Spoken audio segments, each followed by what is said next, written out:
बहू सृष्टि बहुत संस्कारी थी।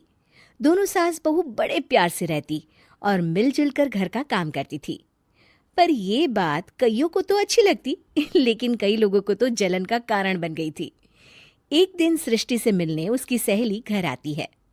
अरे सृष्टि, तू तो बड़ी अच्छी लग रही है। यहाँ तो घर का सारा काम करते करते हालत ही खराब हो जाती है। अपने ऊपर ध्यान देने का वक्त ही नहीं मिलता। तू तो बड़ी किस्मत वाली है। सृष्टि इस बात से हमेशा खुश रहती थी कि उसे एक अच्छा ससुराल मिला है।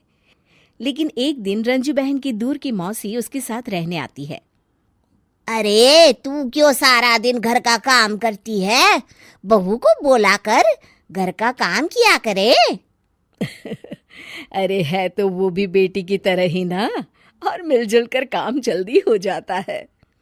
तू तो बड़ी सीधी है। देख कैसे मटक मटक के सारे घर में घूमती है तेरी बहू। मेरी बहू होती तो इस वक्त मेरा पैर दबाती। क्या ये तेरे पैर दबाती है? पैर तो कभी नहीं दबाए इसने मेरे। ये सुनकर रंजना मौसी समझ जाती है कि उसने अपना काम कर दिया। अब जल्दी सास बहू में जंग होगी। मौसी मुस्कुराती हुई वहां से निकल जाती है। एक दिन रंजना मौसी सृष्टि से कहती है, तुम्हारे कान के झुमके तो बड़े सुंदर लग रहे हैं। जरूर तुम्हारी सास ने दिए होंगे। नहीं नहीं मौसी, मेरी माँ ने दिए हैं। अच्छा, फिर तेरी सास मुझे क्यों कह रही थी कि ये झुमके उसने तुम्हें दिए हैं? उसे झूठ नहीं बोलना चाहिए था। वैसे तुम्हारी सास ये भी कह रही थी कि तुम्हें खाना बनाना नहीं आता, तभी उस बेचारी को सारा दिन तुम्हारे साथ काम करने के लिए किचन में लगना पड़ता है। ऐसी तो कोई बात नहीं है, मुझे खाना बनाना नहीं आता। अरे मैंने तो खुद उन्हें खाना बनाना सिखाया है मौसी। रंजना मौसी वहां से चली जाती हैं। किचन में सृष्टि खाना बना रही होती है कि तभी उसकी सास वहां आ जाती है और वो कहती है, आज मेरे पैर में बहुत दर्द है, खाना तू ही बना ले। और वैसे भी मैंने सुना है कि मुझे खाना बनाना तो तूने सिखाया है। हाँ माँ जी, सुना तो आपने सही है।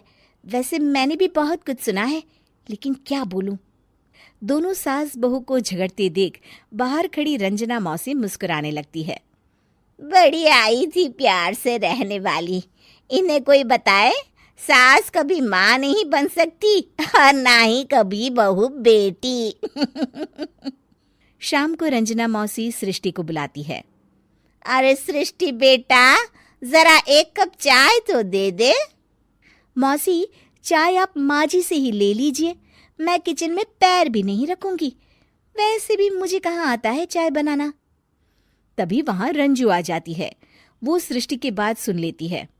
हाँ हाँ बहू रानी, तुझे तो कुछ नहीं आता। रंजना, तो तू एक काम कर, तू ही चाय बना ले। और हाँ, सृष्टि को भी चाय दे देना। इसे क्या लगता है, ये चाय नहीं बनाएगी तो क्या हम चाय नहीं पिएंगे? अरे हम पिएंगे भी और पिलाएंगे भी। रंजना मौसी थक कर उठती है। ठीक है रे रंजू दीदी, आप जैसा बोले। रंजना चाय बनाकर लाती है और सोफे पर बैठी सृष्टि और रंजू को चाय देती है। अच्छा, मैं थोड़ा मंदिर तक जा रही हूँ, रात में देर हो जाएगी आने में। रंजना देर रात घर आती है तो सृष्टि को आवाज लगाती है। अरे बहू रानी, कुछ खाने को तो दे दे, बहुत जोर से भूख लगी है। मैंने कोई खाना वाना नहीं बनाया मौसी। वैसे भी आपकी बहन तो कहती है ना कि मुझे खाना बनाना आता ही नहीं। हे भगवान, अब यह फिर से ना शुरू हो जाए। तभी वहां रंजू आ जाती है। रंजू, आज खाना तुम ही बना लो, और हाँ, थोड़ा खाना सृष्टि को भी दे देना, ताकि इसे भी पता चले कि हमारे यहाँ खाने का स्वाद क्या होता है। रंजना बेचारी किचन में जाकर पूरे घर का खाना बनाती है। जब वो खाना बनाकर बाहर निकलती है तो सास बहू टेबल पर बैठकर उसका इंतजार कर रही होती हैं। लाओ लाओ रंजू, जल्दी खाना लाओ, बहुत जोर की भूख लगी है। सास बहू खाना खाकर अपने अपने कमरे में चली जाती है। अगले दिन सुबह रंजू रंजना के कमरे में जाती है। अरे रंजू, अभी तक सो रही हो? जरा नाश्ता तो बना दो।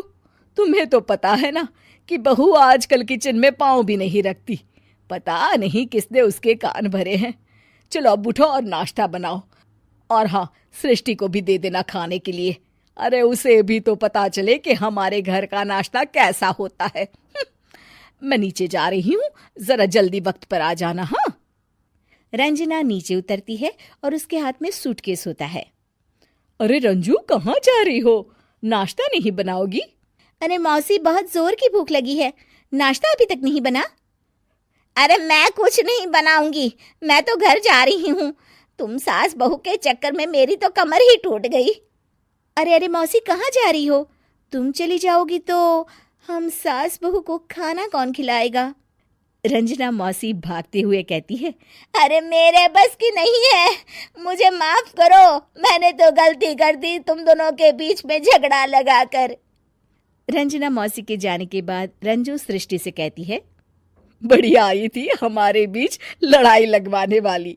अरे कौन कहता है कि सास माँ और बहू बेटी नहीं बन सकती? सही कह रही हैं माँ, अगर ऐसे भड़काने वाले लोगों से दूर रहा